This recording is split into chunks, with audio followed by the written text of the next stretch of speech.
Fruits and vegetables are among the healthiest foods on the planet. They come with vitamins, minerals, and pesticides. Yes, unfortunately, that's the harsh reality. While researching for this video, I found that the books and even Google was not enough. So to bring the most authentic information to you, I went to different vegetable and fruit markets. I discussed this issue with the real people, the vendors there. Even visited a nearby field, met a few farmers so that we know what really is going on at the grassroots level. Sadly, almost 99% of the crops are treated with chemical pesticides. The residue of these pesticides is present on the fruits and vegetables when you buy them in the grocery store. The most shocking part is that even after washing these fruits and vegetables for continuously 15 seconds in running tap water does not remove the chemical residue. This is a serious problem of the day, and in this video I'll share with you the best and the most practical solution to resolve this issue. So without any further delay, let's get started.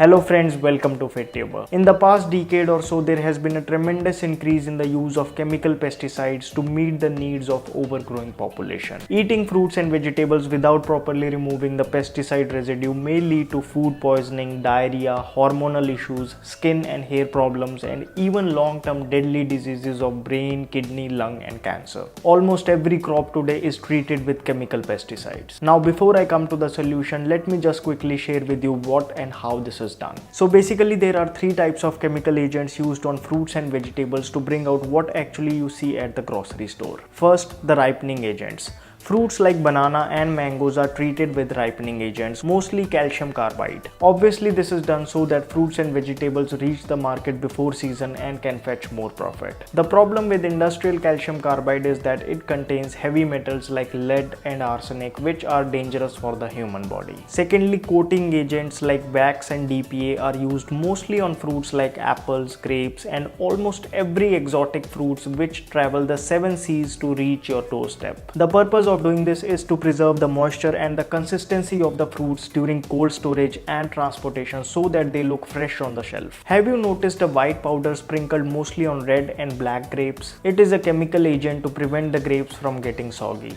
Wax is a petroleum product, while DPA reacts with nitrogen in air to form nitrosamine, which is a suspected carcinogen. See, the solution of these two problems is very obvious. First, never eat fruits and vegetables which are not in season. Secondly, ditch all the foreign exotic fruits and vegetables and switch to local produce. This way, not only you will save yourself from these chemicals, but also the foods you will buy will be cheaper, more easily absorbed by your body, and not to forget, doing this you will be helping the local farmers and in turn the Indian economy. Now coming to third chemical agents, which are worst of all, are the pesticides. There are systematic pesticides which are put in the bottom of the tree nearer to the roots so that they are absorbed by the plant, and they will be in the leaves, stems, fruits, flowers for about 10 to 15 weeks. Then there are contact pesticides which are sprayed on the surface of the plant, fruits and vegetables. These are the main culprits, as the residue of these pesticides remain on the fruits and vegetables even after you bring them to your home. But we can get rid of them. Now the most obvious solution is to buy organic food. Although it's not that organic foods are not treated with pesticides, it's just that they use safer alternatives. However, considering the soaring prices of organic foods, it might not be a practical solution for many of us. So let me share with you a very simple way which has been proven to remove almost 98% of pesticide residue.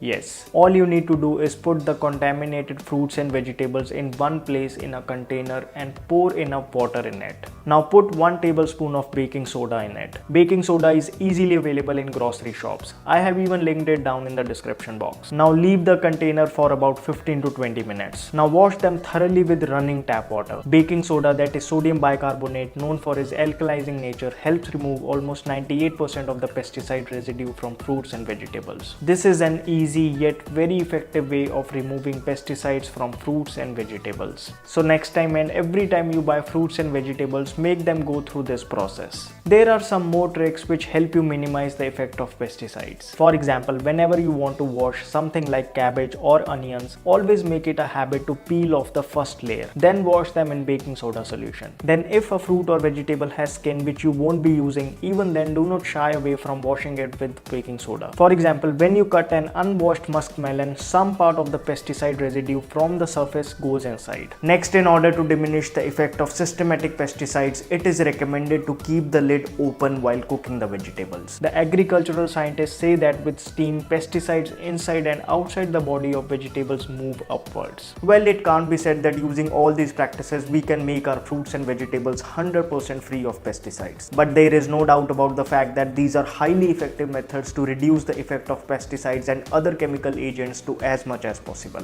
And frankly, this is the best we can do as a smart consumer. After talking with local vendors and farmers, I came to know that there are certain fruits and vegetables which are heavily treated with chemicals. As the mango season is approaching, be ready for chemically ripened mangoes in the beginning. Bananas are extensively treated with calcium carbide to meet the demands. One easy way to differentiate is that naturally ripened bananas have black or brown stalk, whereas chemically ripened bananas have green stalk. Tomatoes are very heavily treated with pesticides. Other heavily treated fruits and vegetables include grapes, papaya, brinjal, etc. Then I also got to know that there are vegetables which require least amount of pesticides. These include mostly the ones which are grown underground like onions, potatoes, sweet potatoes, carrots, radish, etc. Even the green leafy vegetables do not require a lot of pesticides. So you have another reason to eat them more often. This was just for your awareness, although I would still highly recommend you to wash all the fruits and vegetables that you buy in baking soda solution. Even a small residue of pesticide, our body finds it very difficult to get rid of and it gets deposited in the adipose tissue. Now here's something interesting to know. Since most pesticides used are lipophilic pesticides dissolving in oily surfaces, that's where ancient Ayurvedic techniques like oil pulling are really helpful. If you have seen my video on oil pulling, you will know that the way it removes the toxins from the body is by attracting the toxins in oil. Go watch it and start oil pulling today. So what's the takeaway from this video? Avoid fruits and vegetables which are not in season. Ditch the foreign exotic foods and switch to local produce. Always wash the fruits and vegetables with baking soda solution. Remove the first layer of foods like cabbage and onion before washing. Keeping the lid open while cooking helps minimize the effect of pesticides. Some foods are heavily treated while others are not. Choose wisely. Buy organic foods whenever possible. Start oil pulling to get the deposited toxins out from the body. As a smart consumer, let's be aware and do as best as we can. Like switching to organic food products